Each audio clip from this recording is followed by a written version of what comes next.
নফসের মধ্যে আল্লাহ তাআলা দুটো যোগ্যতা দিয়েছেন,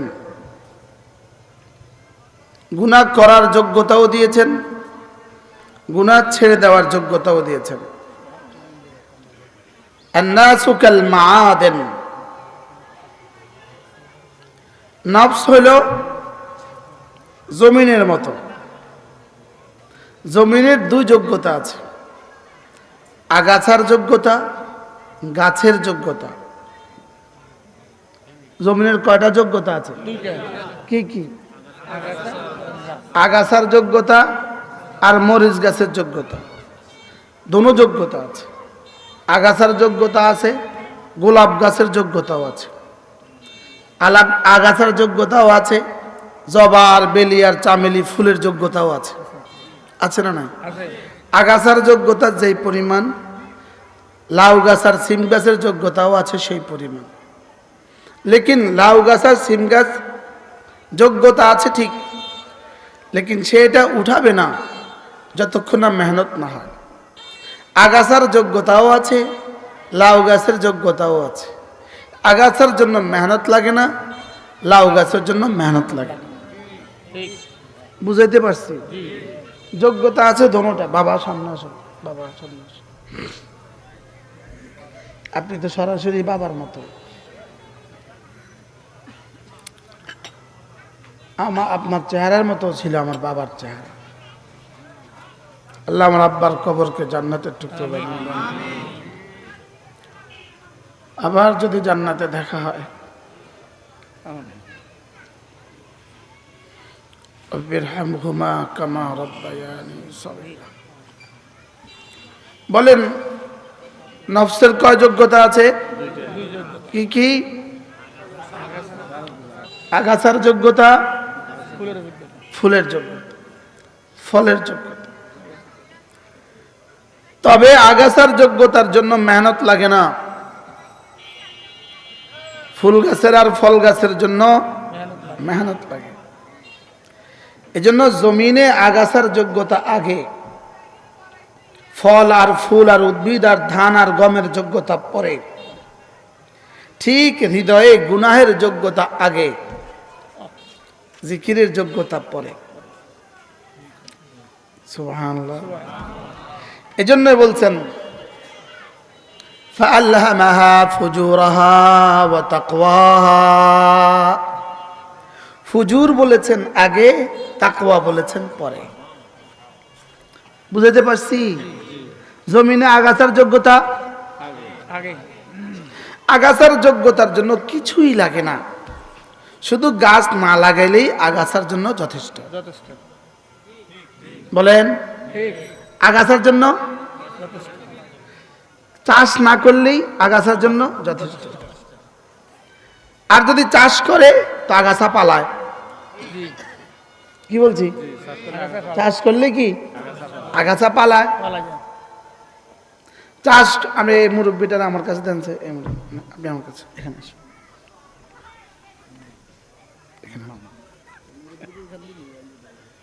আপনি থাকেন,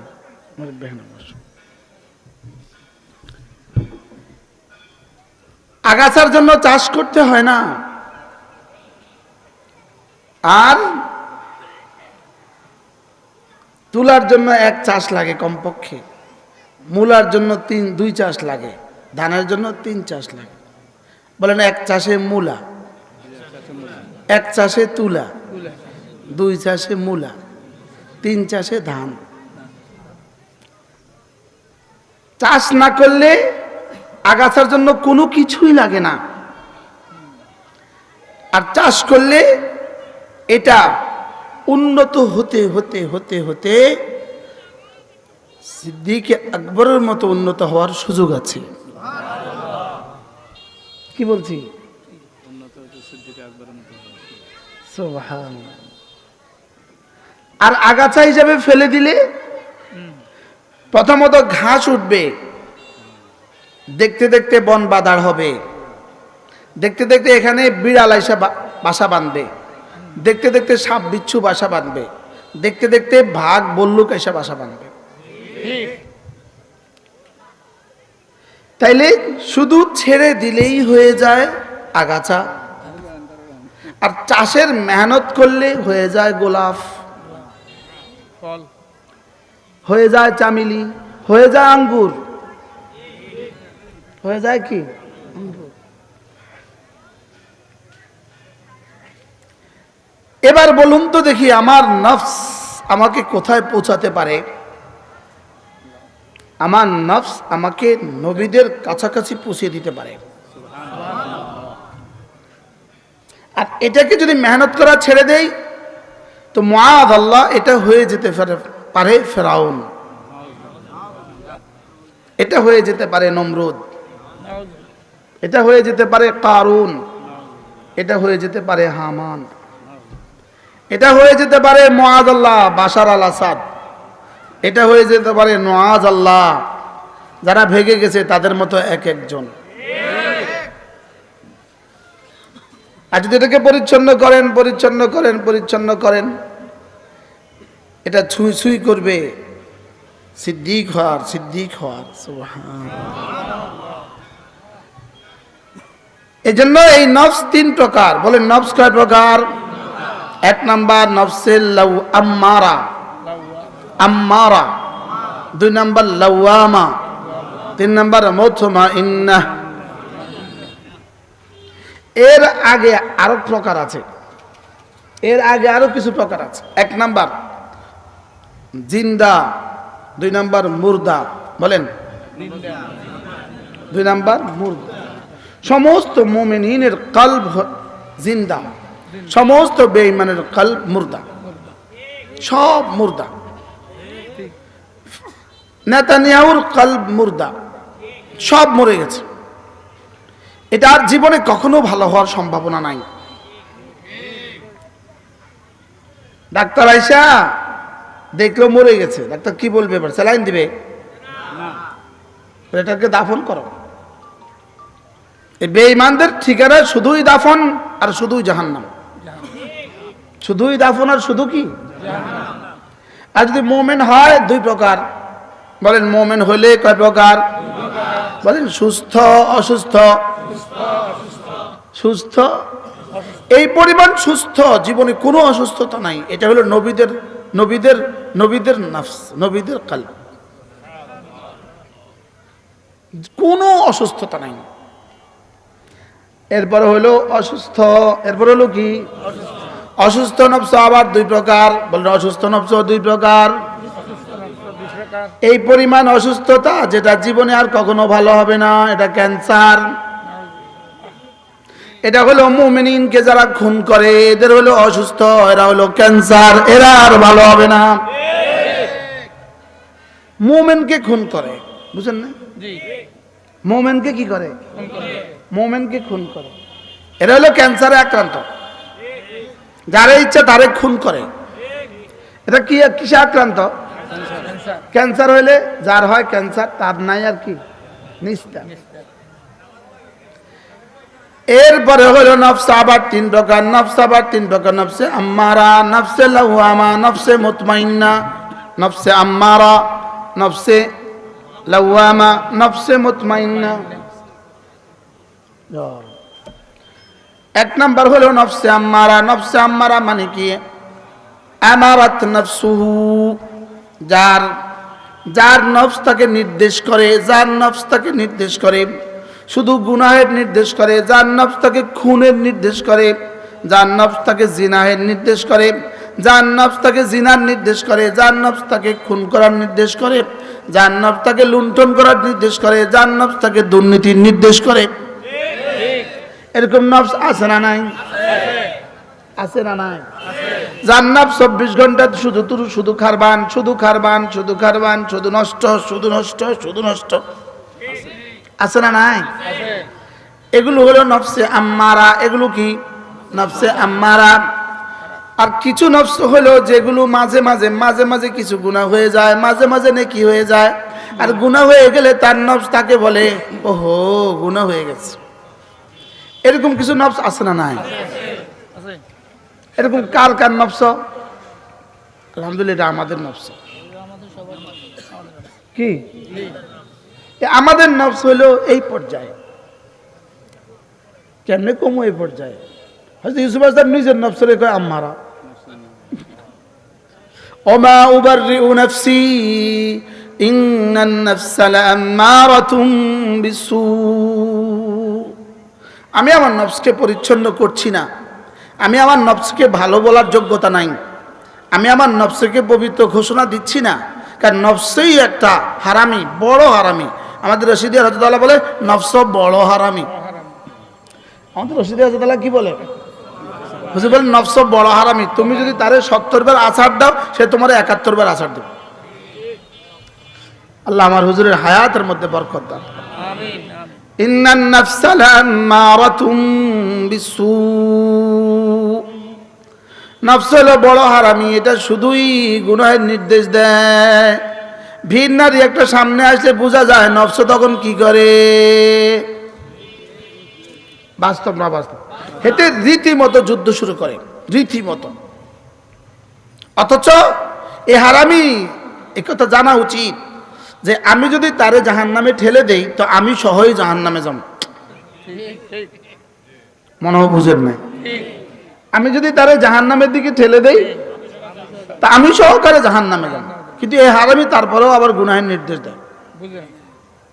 বুঝে না? ইন্নান নাফসা লাআম্মারাতুম বিসু। এই নফস হলো বড় হারামি। এই জন্য আল্লাহ নবী নিজেও দোয়া করতে ভুলতেন না, আল্লাহুম্মা তাহহির নাফসি, আল্লাহুম্মা তাহহির নাফসি মিন গায়রিক। আল্লাহ আমার নফসটাকে আপনি ছাড়া অন্য সব কিছু থেকে পাক করে দেন। আমিন। আরো দোয়া করতে, আল্লাহুম্মা যাক্কি নাফসি বিতাকওয়াহা। আল্লাহ আমার নফসটাকে আপনি তাকওয়া দিয়ে পরিষ্কার করে দেন। আমিন। তাকওয়া হলো একটা ব্রাশ। তাকওয়া হলো কি? ব্রাশ দিয়ে যেমন দাঁত পরিষ্কার করি, ব্রাশ দিয়ে যেমন জুতা পরিষ্কার করি, তাকওয়া নামক একটা ব্রাশ আছে, এটা দিয়ে নফসকে পরিচ্ছন্ন করতে হয়। এটা দিয়ে নফসকে কি করতে হয়? পরিষ্কার করতে হয়। আল্লাহুম্মা যাক্কি নাফসি বিতাকওয়াহা ফাইন্নাকা আনতা আহলুত তাকওয়া ওয়া আহলুল মাগফিরাহ ফাইন্নাকা আনতা খায়রু মান যাক্কাহা। সুবহানাল্লাহ। আল্লাহ এটাকে আপনি সাফ করে দেন, আপনি সাফ করে দেন। সবাই বলেন আল্লাহ, আমার দিলটাকে আপনি সাফ করে দেন, আমার দিলটাকে আপনি সাফ করে দেন। এ হলো আরেকটা দিল, নফসে লাওয়ামা। নফসে কি? লাওয়ামা। আরেকটা দিল হলো নফসে মুতমাইন্না, যে আল্লাহ তাআলার সমস্ত হুকুমগুলো নিয়ে বড় মুতমাইন। সুবহানাল্লাহ। আল্লাহ তাআলার সমস্ত হুকুমগুলো নিয়ে কি বড় মুতমাইন, বড় নিশ্চিন্তে আছে।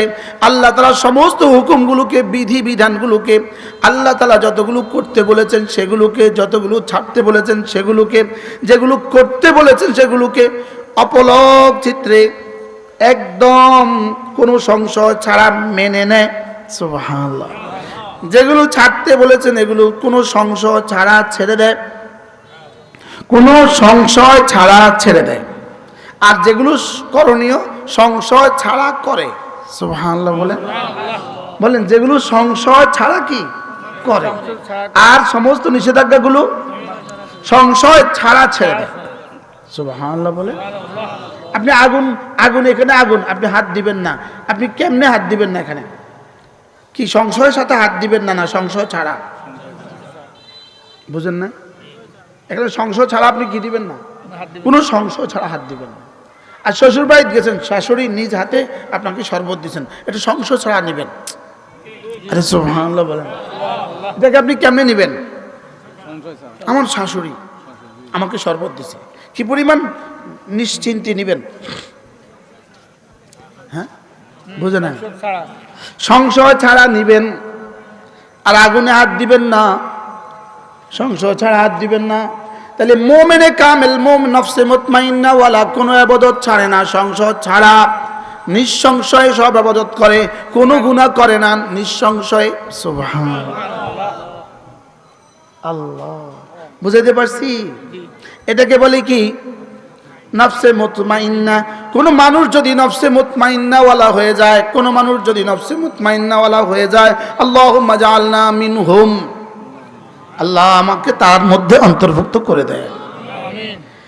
এই মানুষটার জীবনে মৌতের সময় রব এলান করবেন, ইয়া আইয়াতুহান নাফসুল মুতমাইন্না, হে নফসে মুতমাইন্না ওয়ালা। সুবহানাল্লাহ। কি বলবে বলেন? হে নফসে মুতমাইন্না ওয়ালা, নফসে মুতমাইন্না ওয়ালা বলেন, হে নফসে মুতমাইন্না, মুতমাইন্না ওয়ালা, যে দেখি নিজের জীবনকে এমনভাবে গড়েছ, আমার প্রতিটা হুকুমকে বিনা বাক্যে মেনে নিয়েছ, প্রতিটা গুনাহকে বিনা বাক্যে ছেড়ে দিয়েছ। সুবহানাল্লাহ। বিনা বাক্যে মেনে নেওয়া বলেন, বিনা বাক্যে মেনে নেওয়া, আর বিনা বাক্যে গুনাহগুলোকে ছেড়ে দেওয়া। সুবহানাল্লাহ। বিনা বাক্যে গুনাহগুলো কি ছেড়ে দেওয়া। আমার হুকুমগুলোকে যে বিনা বাক্যে মেনে নিয়েছ, আমার গুনাহগুলোকে যে, আমার নিষেধাজ্ঞাগুলোকে যে বিনা বাক্যে ছেড়ে দিয়েছ। শুনো শুনো শুনো, মওতের সময় এলান করবে, ইয়া আইয়াতুহান নাফসুল মুতমাইন্না। সুবহানাল্লাহ। আচ্ছা তখন কেমন লাগবে? আল্লাহুম্মা জাআলনা মিনহুম, যে আমার কালেমাটাকে বিনা বাক্যে মেনে নিয়েছ। লা ইলাহা ইল্লাল্লাহ, লা ইলাহা ইল্লাল্লাহ, লা ইলাহা ইল্লাল্লাহ, নাই কোনো মাবুদ আল্লাহ ছাড়া, নাই কোনো মাসজুদ আল্লাহ ছাড়া, লা ইলাহা ইল্লাল্লাহ, লা ইলাহা ইল্লাল্লাহ, লা ইলাহা ইল্লাল্লাহু মুহাম্মাদুর রাসূলুল্লাহ। এটা কি? এটা যেন একটা ব্রাশ, এটা যেন একটা ব্রাশ। এটা পড়তে থাকবেন, এটা সাফ হতে থাকবে, পড়তে থাকবেন, সাফ হতে থাকবে, পড়তে থাকবেন, সাফ হতে থাকবে। সুবহানাল্লাহ। বাকি আমাদের দেশে মা বোনরা যখন দুধের পাতিল মাঝে মাঝে না, গতকালকে দুধ রান্না করছে, আজকে সকালবেলা এটাকে আগে পরিষ্কার করবে। পরিষ্কার করার সময় তার চোখ কিন্তু পাতিলে, তার হাত কিন্তু পাতিলে, তার দিল কিন্তু পাতিলে, তার দিমাগ কিন্তু পাতিলে। সে বড় ধ্যানের সাথে। প্রশ্ন হলো কয়বার ডলে? 3 বার? না না। 7 বার? না না। 10 বার? না না। একবার ডলতে ডলতে ডলতে আবার পানি দিয়ে ধুয়ে আবার দেখে সব পরিষ্কার হয়েছে কিনা। এবার যদি দেখে এখনো পরিষ্কার হয় নাই, তা আবার আবার ডলে, আবার ডলে, আবার ডলে, আবার ধুয়ে পরিষ্কার হয়েছে কিনা। বাস্তব না বাস্তব? প্রশ্ন করবেন, পাতিল মাঝে কতক্ষণ? পাতিল পরিষ্কার করে কতক্ষণ পর্যন্ত? পাতিল পরিষ্কার হওয়া পর্যন্ত। এবার প্রশ্ন করবেন, হুজুর আমি আমার দিলটাকে মাজবো কতক্ষণ পর্যন্ত? তো রব্বুল আলামিন বলেন, ওয়াবুদ রাব্বাকা হাত্তা ইয়াতিয়াকাল ইয়াকিন। দিলটাকে মাজতে থাকো, মাজতে থাকো, মাজতে থাকো, মওত আসা পর্যন্ত।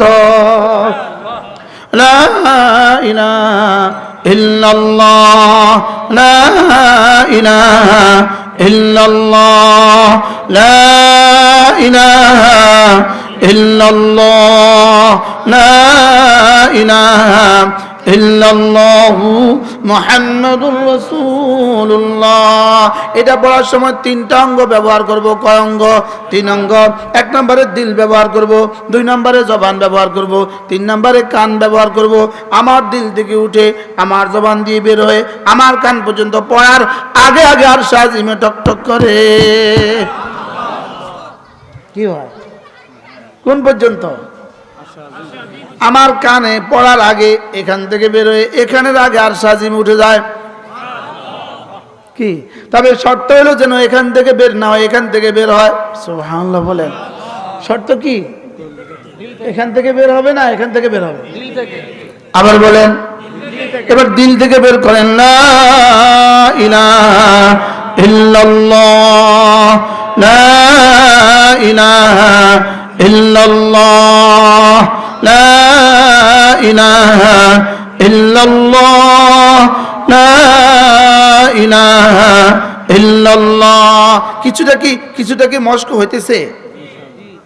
এখান থেকে না এখান থেকে? এখান থেকে। হ্যাঁ, এখান থেকে, দিল থেকে। হ্যাঁ। এবার চেষ্টা করেন, চোখের এখানে নেন, দিমাগের এখানে নেন, এই দিল দিমাগের সব যোগ্যতাকে এখানে নেন, এখানে নেন, এখান থেকে বের করেন। হযরত নানুপুরি রহমতুল্লাহ বলতেন লার তলোয়ার দিয়ে সব কেটে ফেলো। সুবহানাল্লাহ। লার তলোয়ার দিয়ে সব কি করো? লার তলোয়ার দিয়ে সব কেটে ফেলো, সব গায়রুল্লাহকে জবে করে দাও লার তলোয়ার দিয়ে। লার তলোয়ার দিয়ে সবগুলো বের করে দাও, লার তলোয়ার দিয়ে সবগুলোকে বের করে দাও। আল্লাহ লা ইলাহা ইল্লাল্লাহ, লা ইলাহা ইল্লাল্লাহ, নাই কোনো মাবুদ আল্লাহ ছাড়া। বলেন নাই কোনো মাবুদ আল্লাহ ছাড়া, নাই কোনো মাবুদ আল্লাহ ছাড়া, নাই কোনো মসজুদ আল্লাহ ছাড়া, নাই কোনো মানি আল্লাহ ছাড়া, নাই কোনো মুতি আল্লাহ ছাড়া, নাই কোনো নাফি আল্লাহ ছাড়া, নাই কোনো মসজুদ আল্লাহ ছাড়া, নাই কোনো মাহবুব আল্লাহ ছাড়া, নাই কোনো মাশুক আল্লাহ ছাড়া। লা ইলাহা ইল্লাল্লাহ, লা ইলাহা ইল্লাল্লাহ, লা ইলাহা ইল্লাল্লাহ, লা ইলাহা ইল্লাল্লাহ, লা ইলাহা ইল্লাল্লাহ মুহাম্মাদুর রাসূলুল্লাহ। এভাবে পড়বো তো? কেমনে পড়বেন? হ্যাঁ, উলামায়ে উম্মত, উলামায়ে উম্মত আলাম ইয়ানি লিল্লাযীনা আমানু আন তাখশা কুলুবুহুম লিযিকরিল্লাহ। রব্বুল আলামিন বলেন এখনো কি সময় হয়নি? আলাম ইয়ানি, এখনো কি সময় হয়নি? আন তাখশা কুলুবুহুম লিযিকরিল্লাহ, আল্লাহর জিকিরের জন্য দিলটা নরম করার এখনো কি সময় হয়নি? কবে নরম করবেন? মওতের পরে। বলেন কবে নরম করবেন?